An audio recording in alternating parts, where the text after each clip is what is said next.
know your name, I swear I do. It's on the tip of my tongue.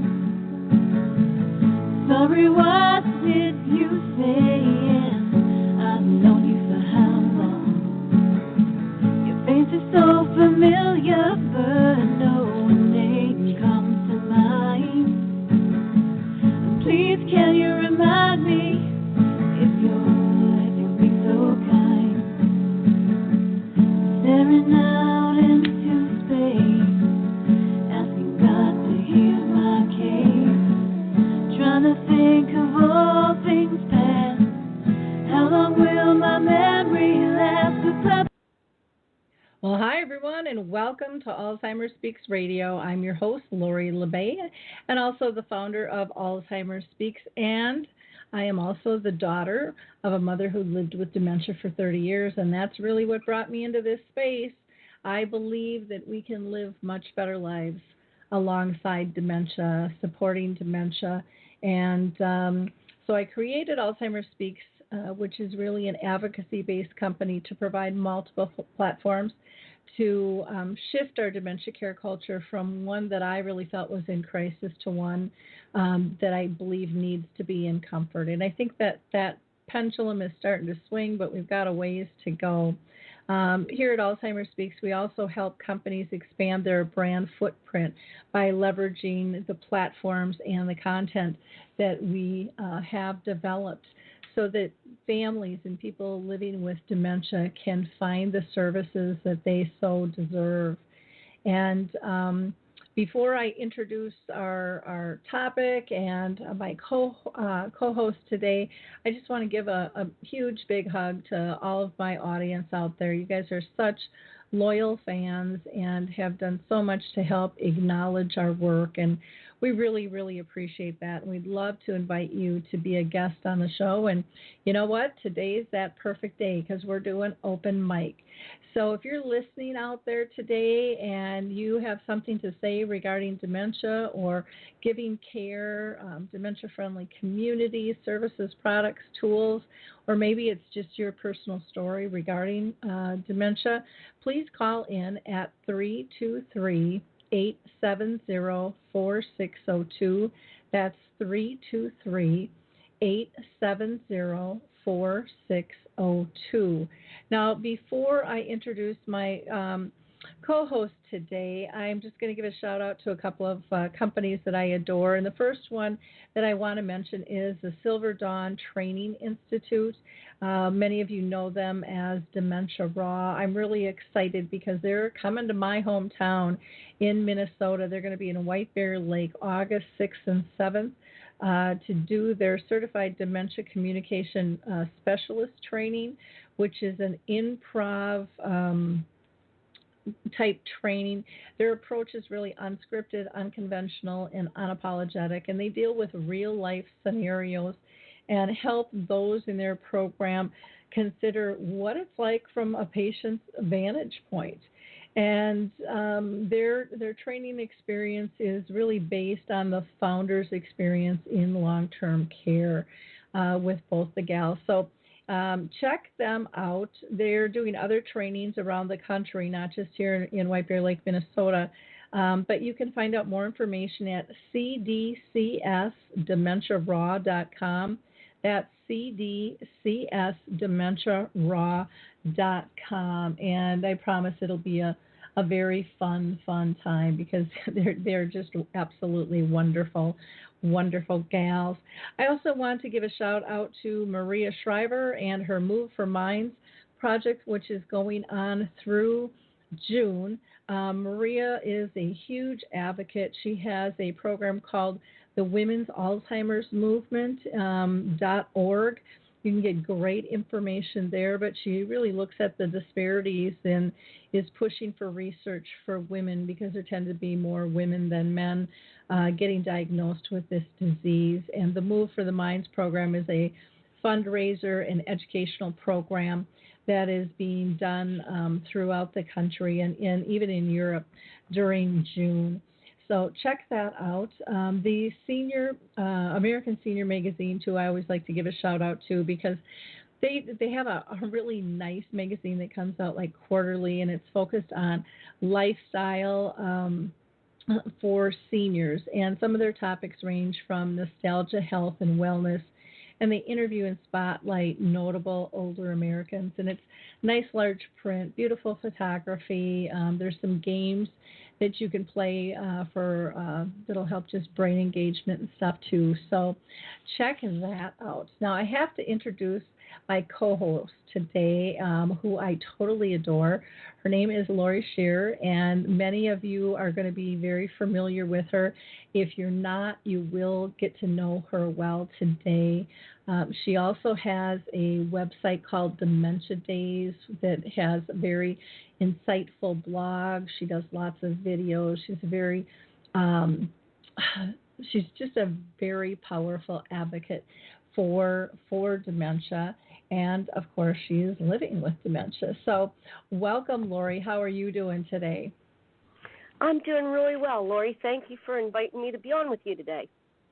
Well, I always enjoy chatting with you because you're just kind of a mover and a shaker, and you're not one to stay still, and you have such a positive attitude about how do we change and improve things for the better.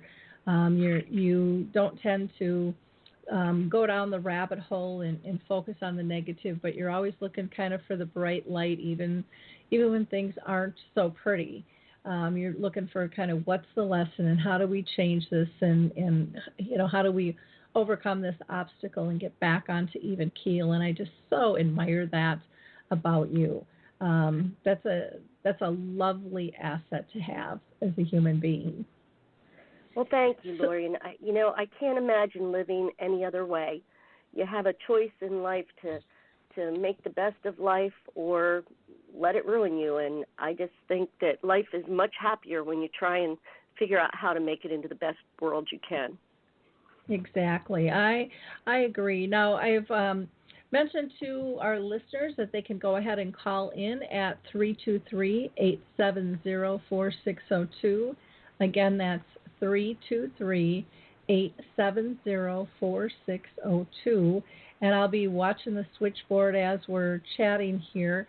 But in the meantime, while we're waiting to see if anybody wants to call in and maybe share their own personal story with dementia, maybe they're an author, or they've made a video, or they've done some advocacy, maybe they're a researcher, maybe they're a home care agency.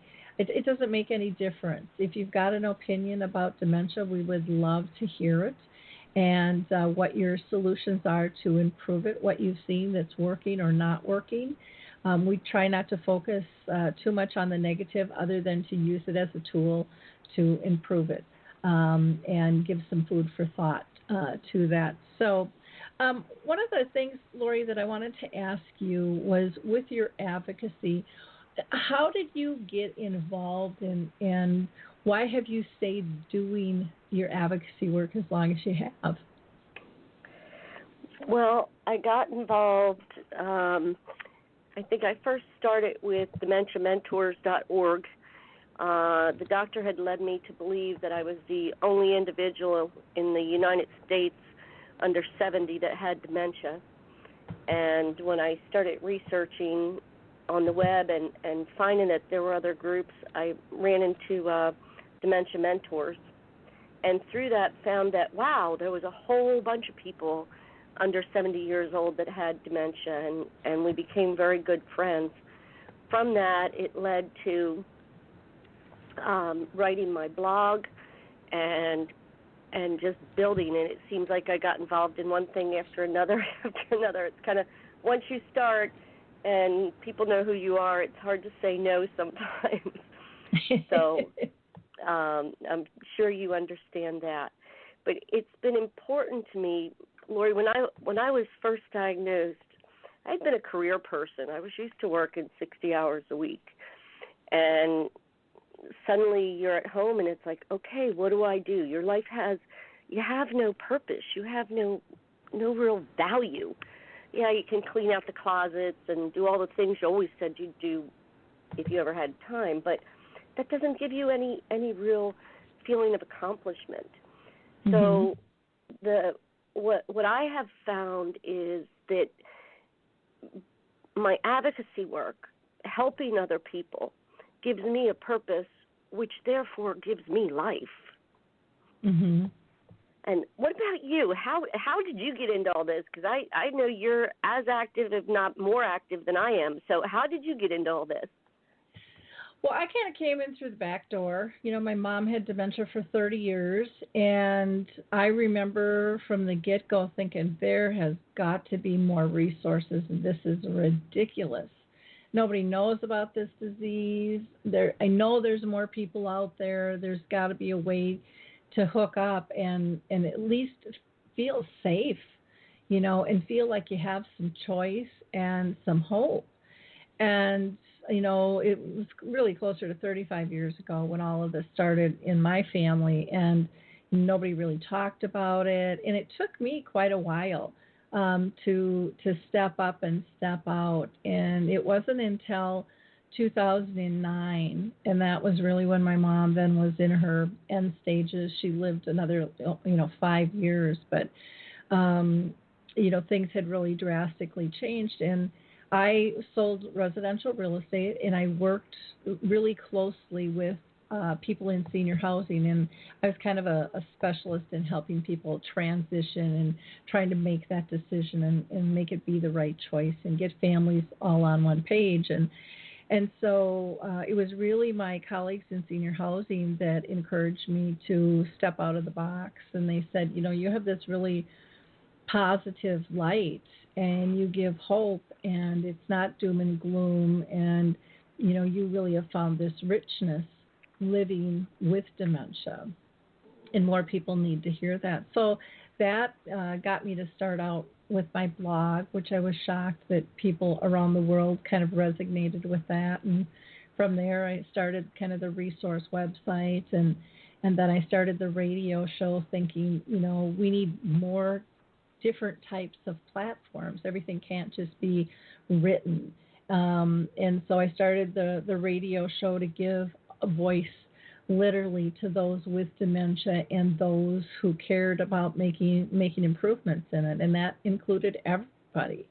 I didn't care if you were, housekeeping or a janitor or a neighbor, or if you were a person diagnosed or a care partner, a medical professional or a researcher or author or singer or songwriter, or a child.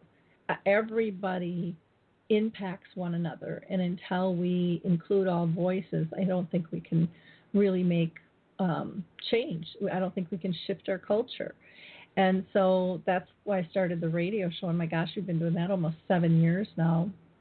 Wow. And then from there, spun off with the Dementia Chats, which you were a part of, which thank you so much for being part of that. And that's where we have a discussion, and I kind of facilitate the discussion with people with dementia, and we hear what's important to you.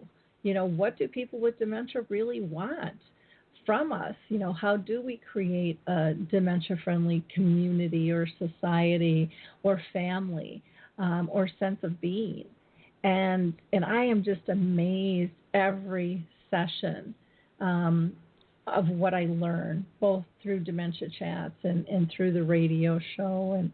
And then from there kind of grew more my speaking engagement. So now I go around nationally and speak and train and do some consulting. And, we tried the dementia-friendly travel and did the cruise last fall, which was interesting, and I'd love to do again, but it's also very time-consuming. And with my daughter getting married this year, decided that probably wasn't a good fit for me to try to do that. I would probably be in the loony bin. So maybe next year we'll try something like that again, because it was a lot of fun. And, got involved with the memory cafes and kicked off the first dementia-friendly community in the U.S. And, it's all been done through natural conversations. I haven't marketed. I haven't spent a dime really marketing, because I don't have it to spend. I'm just a single gal trying to make a difference. And so I look back every now and then and kind of look and go, how the heck did this happen? How do we get this huge presence? Because I'm just one person, but I think it's because of the inclusiveness that I really try to project and live. And, and that's a simple thing for everyone to be able to do. Instead of kind of building walls, you're trying to really smack them down and say, hey, come join. What are your thoughts? And then truly listening to what people have to say. So I've found it to be a fascinating ride, even though there's times I want to scream and pull my hair out and quit and say, I have had it. This is ridiculous. Because sometimes I get really frustrated with regulation or government and kind of the stick in the mud thing that doesn't seem to turn fast enough for me. And yet I know I can be viewed kind of as a wild hare. I guess I'm off and running, but I don't do well sitting still. I don't believe in failure. I believe we learn if something doesn't work, and it just gets us closer to making improvements. And that's not a philosophy a lot of people live by. But I think with dementia, it's a critical one if we're really going to make progress, that we have to embrace. So that's, a long breath of air. That's how I kind of got in here and why I'm still here. And I've seen great change, in the 9 years I've been doing this. I mean, it still isn't fast enough, but there really has been some big changes. So, for you, Laurie, have you felt change since you've started, on a bigger level outside just your work? Yes, I have. When I was first diagnosed, August 13th of 2013, it seemed like there was a lot more stigma. There was a lot more negativism, and slowly, but we are seeing some change in that, which is very encouraging, because it tells you that your work has purpose. Mm-hmm. And that it just feels so good. Yeah, it's kind of amazing though that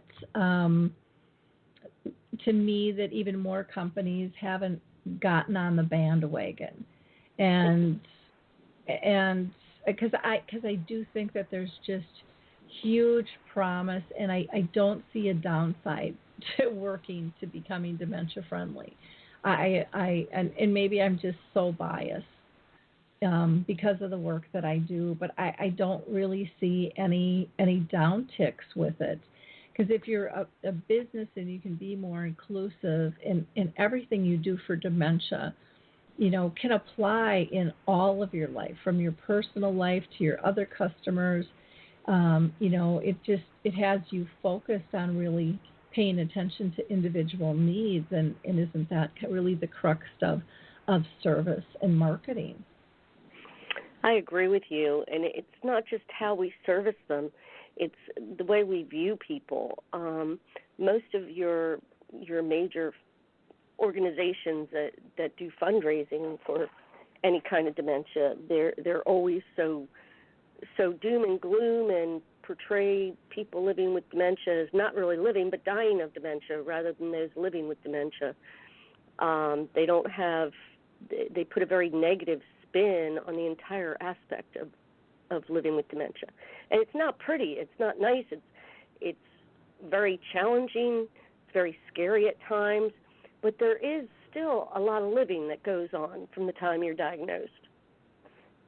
Well, and I think that's a really good point, Laurie, because you think of, people with heart disease and cancer, or, even people with Down syndrome, in terms of how does the medical, how do the medical professionals view all this stuff? And for all those other things, there have been resources that have been developed, and we are so behind the eight ball when it comes to dementia and helping people live well. with it. Dr. Cameron Camp, I loved one of his videos, and it's on YouTube, and I think it's called the Alzheimer's Syndrome. And he talks about, what if we would have called Alzheimer's disease not a disease but a syndrome? What if we looked at it like Down syndrome? And he says, with Down syndrome, we have Special Olympics, and we've made all of these things, and have all of these services to improve and allow them independence. But we haven't done that with dementia.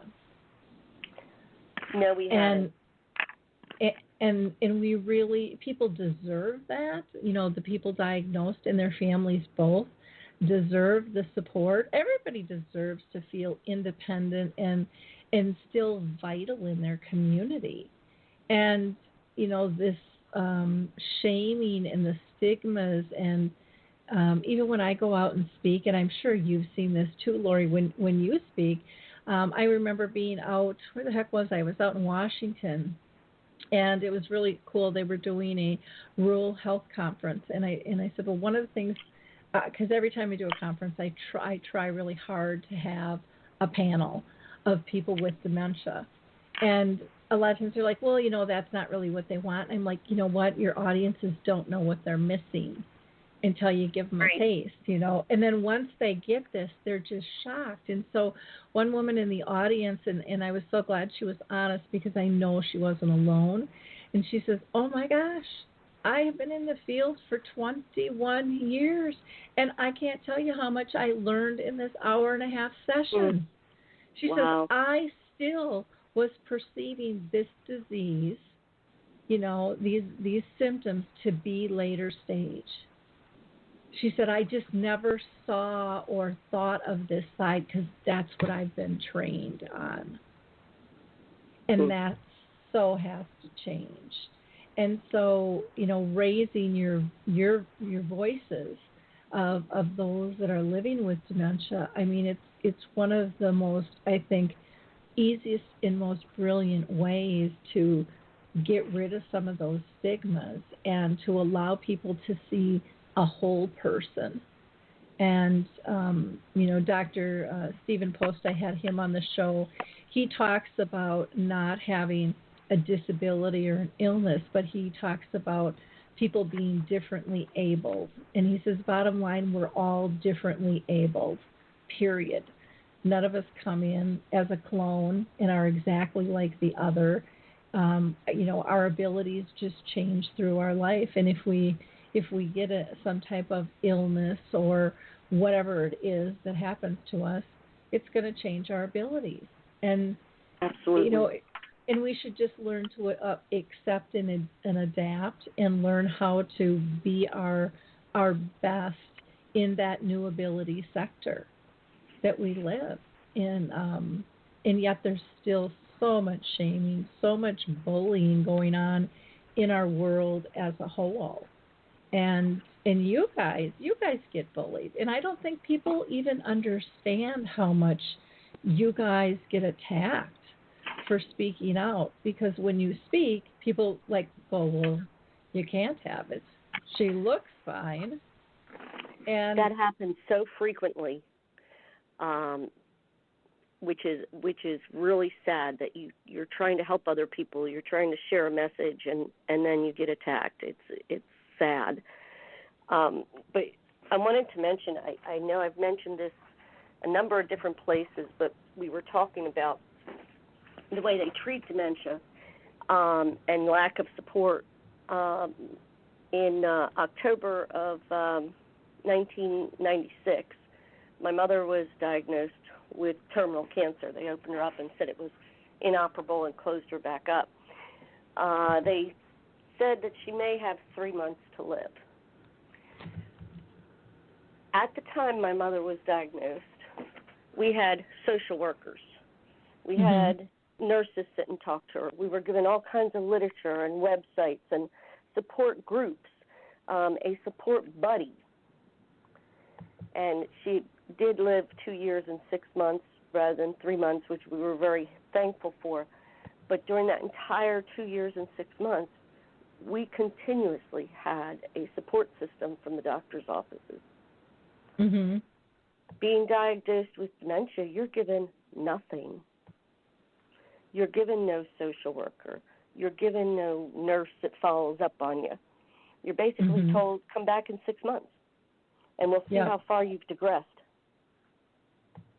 Yeah, isn't that a perky picture? Yeah. I mean, that's and as long as if the neurologist or the doctors are starting out with that type of stigma, of course the rest of the world has that type of stigma because that's what they're portraying. Yep.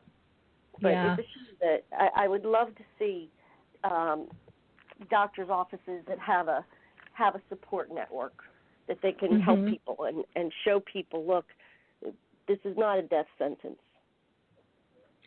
Well, and not how now, nice would that be to have like a dementia mentors within every hospital system, or a clinic getting diagnosed, where they really could support one another, and then tap into a greater community, but at least have something local, and to have a memory cafe that's supportive, so that people can fall into that and be lifted up.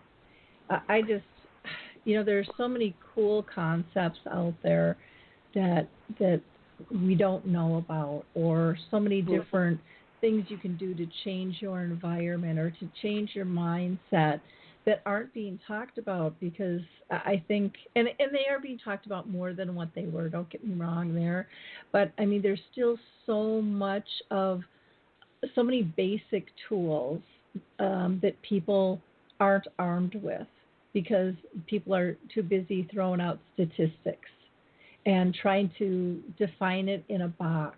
And, what I've seen on my journey with my mom and with everybody else who I've been able to meet around the world through this is that dementia doesn't fit in a box, and if it does, it might be star-shaped one day and oval the next and square the next and erect, I mean, it's just changing forms all the time. And we have to learn how to adapt to those changes. People living with dementia have to learn how to adapt. And to me, it's just another skill set that is something that all of us have, but we just have to apply it in another area again, because life has always been about adapting to new situations. Yeah, and that's true. And sometimes we could be square, star-shaped, and circle all within the same day, because we do tend to be like a roller coaster and change frequently. Yeah. But learning how to adapt to that, it's hard. It's challenging. I know sometimes my husband just doesn't know what personality I'm going to be at that particular time. And so you have to learn it. Okay, is she going to be crying now, or is she going to be, how is she going to be? Yep. How is she going to react to this? Yep, that's really important. If you have an opinion and you're listening, please call in at 323-870-4602. That's 323-870-4602. One of the things that I remember on, I want to say it was Dementia Chats when we were talking, and to me this was just kind of a brilliant statement, and I can't remember which one of you, because you kind of all chimed in with the same thing, but you guys basically said, our symptoms are fine, and everybody likes to categorize where we are depending on what scale they're using, but please don't focus so much on our symptoms, and look at our symptoms really more like emotions. You don't get out of bed in the morning and stay with one emotion your whole day. You're going to be triggered by different things. And dementia is kind of like that. And so you could go through all these different phases, and it really is much more normal than not. And yet we are trying to categorize it as being so different. And focusing on that emotional contentment, what gives somebody peace, what gives somebody pleasure, what makes somebody feel content. I use my memory chip tool of, are they safe, are they happy, are they pain-free? When I focused on that as a care partner with my mom, everything I did was different because she was now truly the number one thing. And I always thought she was because all my list of stuff was about her. But when I really focused on those three key things, safe, happy, and pain-free, I could relax. I didn't have to just be busy to tell myself I was doing something effective for her. I could actually get back to being in relationship. And I think that that's one of the huge things that we've lost, and we've done a disjustice talking about being person-centered, but I don't think we've defined it well, because there are things you do for somebody that are task-oriented, and then there are things you do for somebody kind of almost on a more spiritual or connective level. Right. And they're very different. And typically when I have asked, and tell me if you agree with this or not, but when I ask somebody with dementia, which would you prefer, they want the connection on the spiritual and the real engagement level. They're not so worried about, did the living room get vacuumed? Oh, absolutely. They'd rather have a conversation or hold your hand or have a hug or sit and watch a show or just have a giggle over something, and absolutely, especially the personal contact contact is important. Mm-hmm. Yeah, and Roy and I have definitely come to terms with, hey, there's going to be days that I can't do anything in the house. And when I try, I do things like wash the windows with bleach and wash the television with lemon oil and fun stuff like that. So it's best if I just say, no, today's not a good day for me to try doing any cleaning because I end up messing up more things. And that's okay. It's okay just to say, I can't do this today. Yep. We should probably all say that to ourselves more times than we want to admit, that we just kind of get in our own way. And, multitasking too much or whatever it might be, or you're just not in the zone to do that. And so then you don't do it as good. And then you beat yourself up afterwards and you kind of go, well, that wasn't too effective, in the long run. But I think it's so critical that we do more education on, what dementia friendly is, what really is person-centered care, which I don't even like that term anymore because I think it's overused and understood. And I really like the term more relationship-based care. I don't know. It's an interesting evolution to see what's going on out there, and how people try to. And then there's some that get into the industry just to leverage, thinking, oh, this is a huge target market, I can make a lot of money, and a lot of those can do a lot of damage quickly to people if they're really not heart-centered in doing the right thing for individuals. Have you run across that, Laurie? Where you see people? I wanted to mention, you mentioned the wording of person-centered and relationship-centered. I know there's been a lot of discussion around what it should be called. Mm-hmm. And I ran into one woman who was calling it person and relation-centered care. And I said,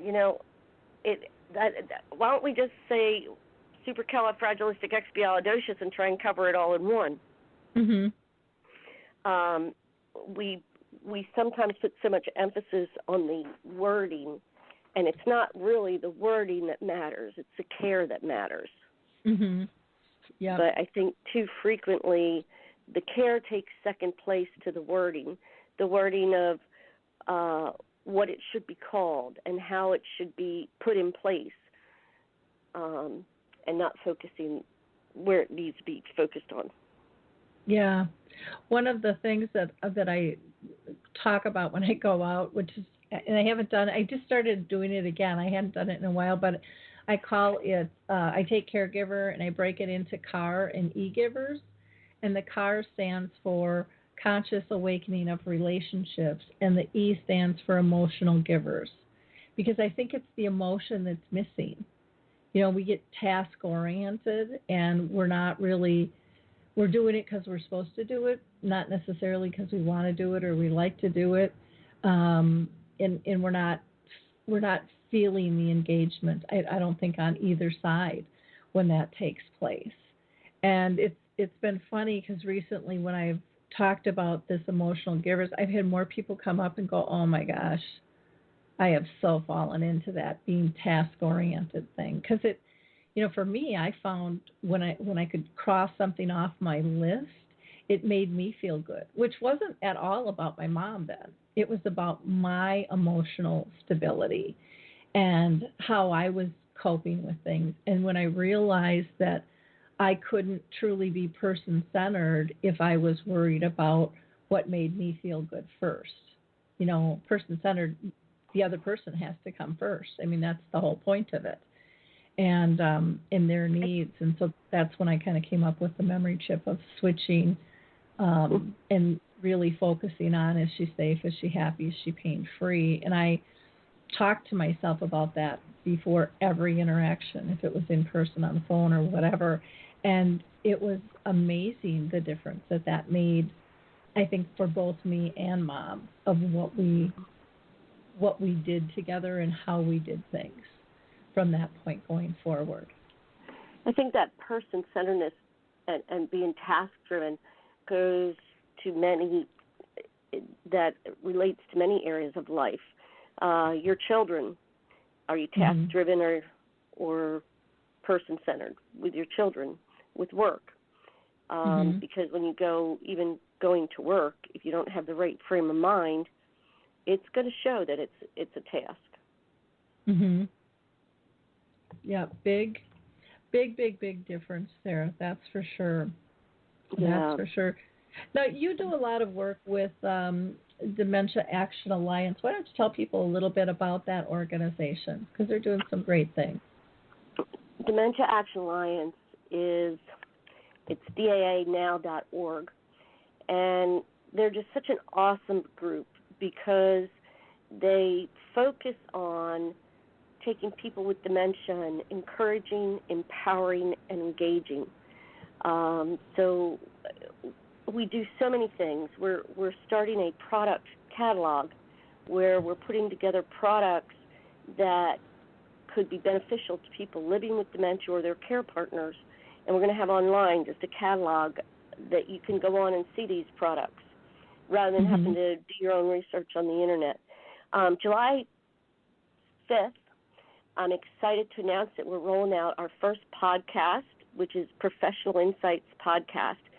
Really excited about that. That is people living with dementia are interviewing professionals regarding subjects pertaining to people living with dementia. It's going to be 15 to 20 minutes long.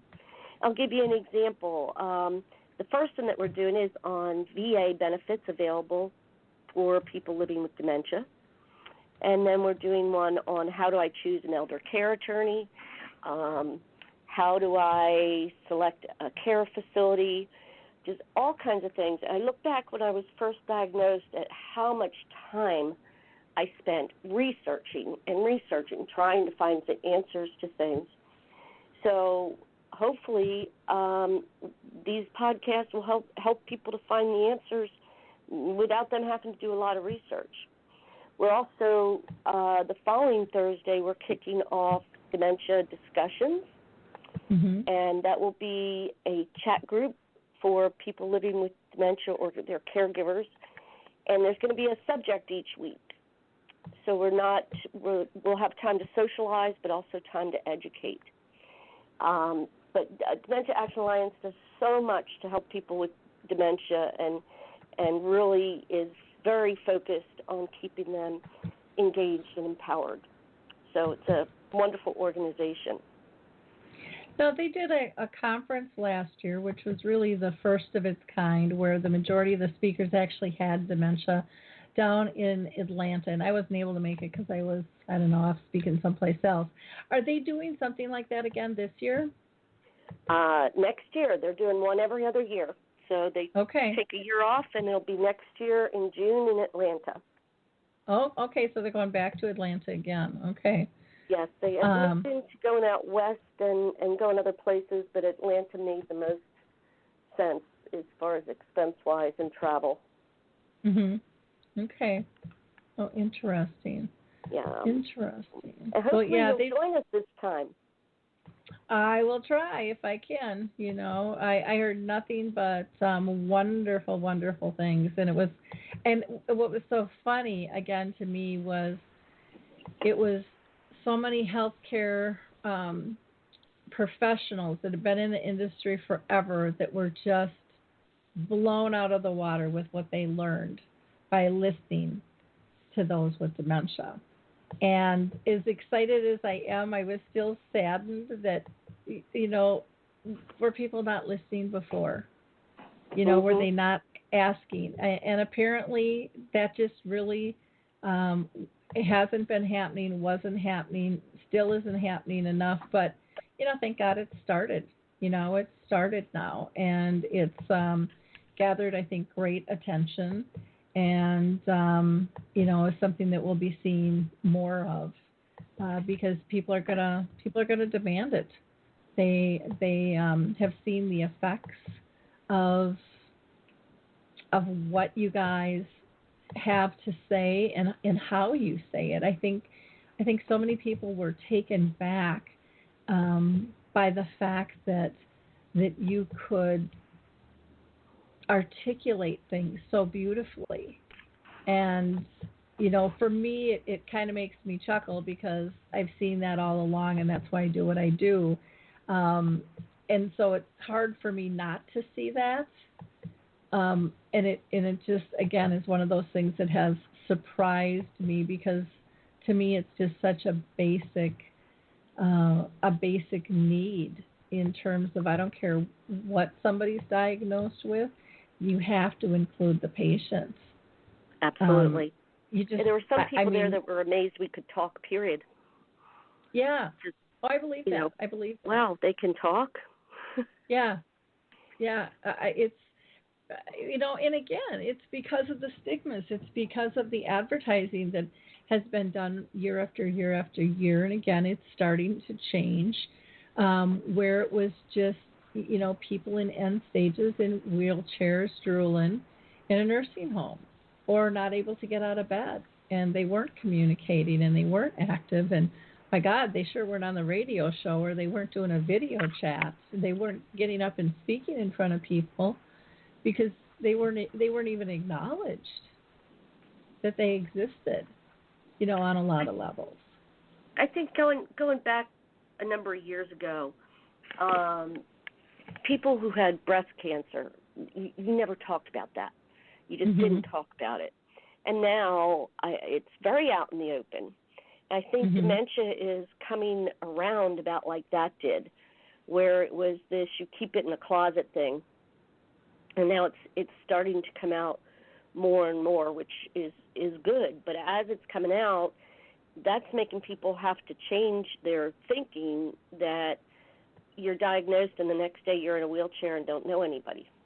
Because as you know, with your mom, I mean, your mom was 30 years with dementia.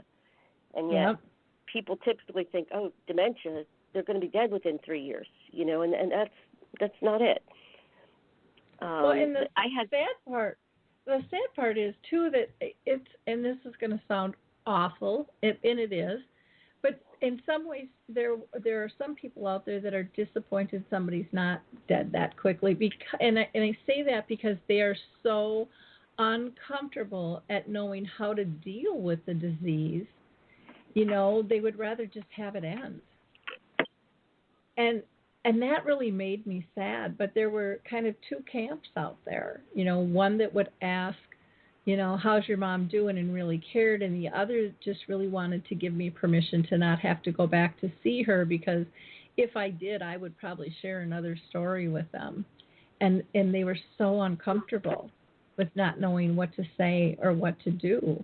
And, I wasn't asking people to fix it. I just needed to be heard what my story was, and yet I think people almost felt obligated to have to fix it. And gosh, if we could fix it, that'd be great. I would accept the help, but we're just not there yet. We're just not there. Yeah. It's sad when you're diagnosed how many friends you just disappear. Mm-hmm. And it's not just with dementia. I think that goes true with a lot of diseases, because they don't know how to deal with the fact that you're dying or that you're sick. They don't know what to say to you or what to do. But it definitely makes life get extremely lonely when that happens. Well, and I think part of it, especially here in the U.S., we don't have those conversations about death and dying. Death, dying, divorce, and taxes. I mean, you just don't talk about them. And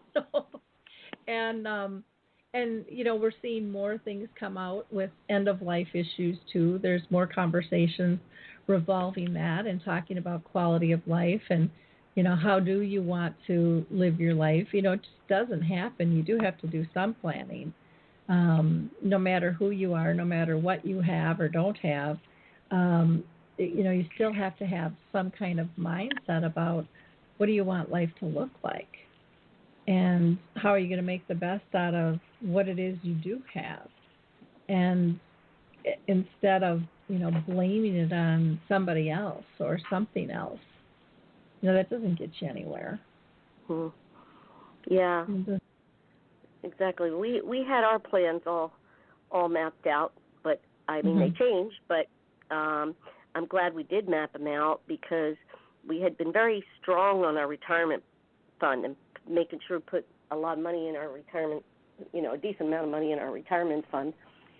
I was planning on working till I was at least 70 because I loved working, and I had to stop when I was 55. So that's what we're living off of. Yeah. And it's hard when, with the early diagnosis to make ends meet. It's, everybody thinks, oh, well, there's supplements that'll just kick in, but they don't always just kick in. And people have to really fight for them. And that is not only just physically draining, but emotionally and financially draining, too, to be able to get those types of supports in place. Or, yeah, it's... Absolutely, it's, and when you're working, your budget is your house, your cars, your whatever is based on the income that you have at the time. And then when you lose that income, whether you're then on disability or unemployment, whatever, you more than likely are taking a tremendous pay cut when that happens. But nobody pays your mortgage, which doesn't get covered under the disability payment, or pays your car loans or whatever that isn't covered under that. So financially, you do take it does have a tremendous impact, which causes a lot of stress. And that's... Well, I've heard more than once people, do I get food on the table, or make my house payment, or buy my medication? Or pay my health insurance. What do I do? How do I prioritize this stuff? Because they used to all be necessities, and now I'm being forced to choose in terms of what really is a necessity. And that's really sad, because they're all kind of basic needs. And yet people are being forced to make these choices and give some of that up. And that's really sad.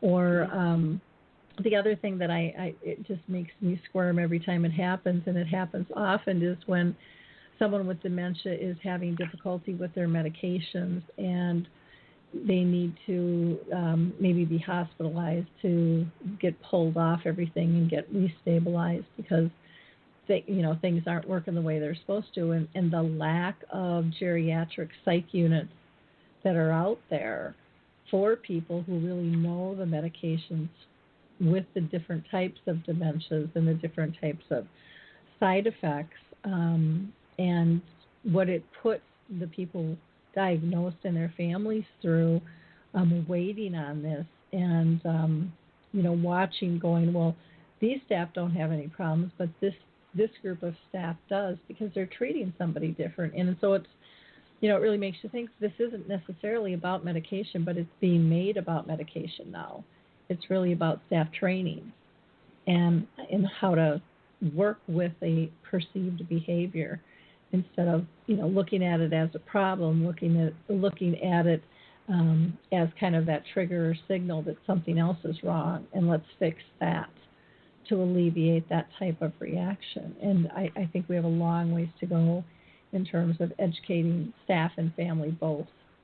Oh yeah, and also educating on the variety of dementias. I've heard more stories of people being mismedicated that have Lewy body, and that there's just not enough training on the impact of the medications on different dementias. Mm-hmm. Well, everybody, I think, I shouldn't say everybody, but a lot of people still think Alzheimer's is it, and they don't understand the difference between even the word dementia and Alzheimer's, where dementia is just a set of symptoms, kind of like a cold. You can have all different kinds of sets of symptoms under the category of a cold or under the category of a flu. And, dementia itself isn't a disease. It's just symptoms. And then it's those sets of symptoms that are actually categorized diseases. And some people have more than one, as you well know. Or they morph from, well, they used to have this, but now it's leaning towards this. And so Right. this isn't a black and white thing. And there isn't a guidebook of how this is going to work, which I think frustrates just about everybody because we all want answers because we want to be in control. And dementia just kind of laughs in our face and goes, ain't going to happen. You got to learn to let go. You got to learn to trust a little bit. You got to be more fluid. You got to be more spontaneous. You got to get a little more creative. And, I can laugh at those things now because I think all those things have made me a better person in the long run, even though I didn't like it in the beginning of the process because I was so in control, and that was my comfort zone. Now I'm much more lax, maybe more than I should be. I don't know, at times. I think there's a general misunderstanding of Alzheimer's and dementia and what it is, because you'll hear people say Alzheimer's and dementia. Mm-hmm. It's like, no, Alzheimer's is dementia. Well, no, I don't have dementia. I have Alzheimer's. Well, then you have dementia. No, I don't. Yeah. There seems to be there is so much, such a lack of understanding of what dementia is, and that it covers an umbrella of things, including Alzheimer's. Yep. I think Alzheimer's is the most common. But I definitely agree with you there. I think we need a lot more education, and yet it's hard. I don't know how many dementias there are. I mean, I've heard numbers all over the board from various doctors and researchers, and we don't have a good way to tally that because our researchers and our doctors don't communicate in the best fashion when it comes to that. And so that's interesting. And then you have the multiples where people have, oh no, I don't have just one. I'm going to have 2 or 3 different types of dementia. Or then they come back and say, well, no, you really didn't have Alzheimer's. You have mild cognitive impairment. And I remember when they made that change, and people just screamed out, "There's nothing mild about this. They can have it because it's so mild." Yeah. And so it's kind of funny how terms come to be and how they how they just kind of change. And with the mild cognitive impairments, I mean, that was a huge step because that was where a lot of people with that, most people wouldn't know that there was a problem by just looking at them, and that was really a big change for many, I think, in the medical profession and in the industry to look at things different. And for families, I think for families it just frustrated them because they don't feel it's mild, even though it's better than end stages or something.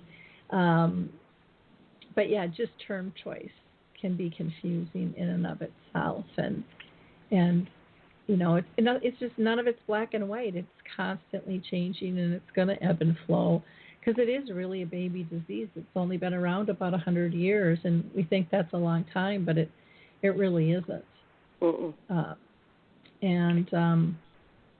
I would like to see more psychosocial things come in place versus all the money going into pharma. And not that I'm against a cure, don't get me wrong there, or things to help curb it or put it off or even maintain things for where it's at. But we've had so many failures, and I think there is so much that could be done for society in terms of building some of those psychosocial supports that would really help families live with this disease much better.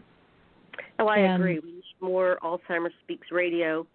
We need more Dementia Action Alliance. We need money for dementia mentors and for dementia chats, and we need money for people living with dementia to be able to continue to live, to be able to socialize and do things. I'd love to see some money heading that way to help the people that are really trying to maintain their life. Yeah, or funds to get you guys for travel to speak at different conferences and things too. Because that's an issue. A lot of people go, oh, yeah, we'll invite you, but, pay your own way. Well, hello. Do you remember I lost my job? Yeah. Yeah, it's like, with what? Yeah. Pay my own way with what? So where are your travels off to next, speaking of speaking, because I know you do a lot? Where the heck am I going? I think I'm going out to New Jersey next, and then I'll be going out to Alabama and hopefully Wisconsin. And I don't know, I've got quite a few different folders sitting on my desk, and I'm just trying to get through my daughter's wedding, July 14th. That's my big goal right now. And I told her I'm planted until that's over. And I'm hoping to get out to LA for the World Kindness USA launch the end of July too, and so I'll see if I can make that in my schedule, because I just like that concept, and I think it's a good fit with dementia friendly as a whole. Just being kind to one another, being respectful. I think we've lost that way too much, especially here in the U.S. And I think kindness goes a long ways, no matter who we are or what we do or what we have. I think it's one of the most powerful tools that we all have access to. So anything you want to say in closing? We've got about a minute left. I can't believe how time flies here. Oh, my goodness. No, just I so much appreciate the time getting to spend with you and getting to talk to you, and I always learn such exciting things from you. Well, back at you, girl. Keep up all the good work. It's always a privilege to share the stage with you or share the mic with you. And in wrapping up, I'm just going to give a shout out to the Alzheimer's Research and Prevention Foundation. You can find them at alzheimersprevention.org, and Calendar Cards, which is a memory system that also manages the Memory Cafe directory for the USA. And you can go to memorycafedirectory.com to find a memory cafe near you, or maybe you have one you want registered. Dave would be more than glad to do that for you, and then you can access calendar cards. Last one I'm going to shout out to is the Purple Table reservations. If you go to purpletables.com, they are in the process of trying to get to restaurants to train them and get them entered into an app so that people can go out and enjoy a nice dinner and not have maybe loud noises, and have an attentive wait staff and better lighting and smaller menus. Have a great week, everyone. Bye. Okay, that's a wrap? Oh, that's a wrap. So we're good. Thank you so much. Oh, Appreciate you're welcome. Okay, Thank have you. a good week. Okay, You too. thanks. Bye-bye. Bye-bye.